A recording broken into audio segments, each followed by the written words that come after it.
যেটা হচ্ছে বাংলাদেশে প্রায় 4600 আইন আছে, যে আইনের মাধ্যম দিয়ে বিভিন্ন রাষ্ট্রের যত ফৌজদারি হোক বা যেকোনো অপরাধের জন্য অপরাধগুলো নিয়ন্ত্রণ করা হয় বা অপরাধের শাস্তি দেওয়া হয়।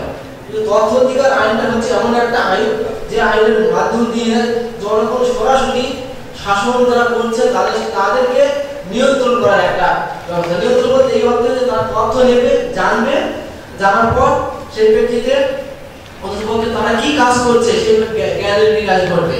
তো তথ্য অধিকার আইনে যদি কেউ তথ্য আবেদন করে, একটা ফর্ম আছে, ফর্ম পূরণ করে সরাসরি যে কোনো একেবারে সর্বনিম্ন পর্যায়ে হচ্ছে ইউনিয়ন পরিষদ থেকে শুরু করে উপজেলা পরিষদ, জেলা পরিষদ, বিভাগীয় এবং মন্ত্রণালয়, প্রধানমন্ত্রীর কার্যালয়, রাষ্ট্রপতির কার্যালয়, প্রত্যেকটা দপ্তর থেকেই তারা তথ্য চাইতে পারবে।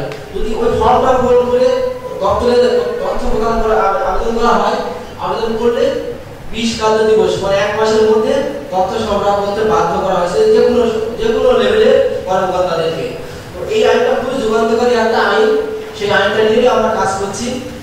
এই আইনটার উদ্দেশ্যে বলা আছে, যদি এই আইনটা পাস করা হয় এবং আইনটার যে এই যে আপনার একটা বই আছে, বইটা তো আপনার পাইছেন কিছু, বইয়ের প্রেফিক্সে বলা আছে যেহেতু রাষ্ট্রের মালিক জনগণ, যেহেতু সকল তথ্য জনগণের এবং জনগণের তথ্য নেওয়া এবং বাক স্বাধীনতা হচ্ছে মৌলিক অধিকার, যেহেতু রাষ্ট্রের স্বচ্ছতা দরকার, সেজন্য তথ্য আইন পাস করা হয়নি।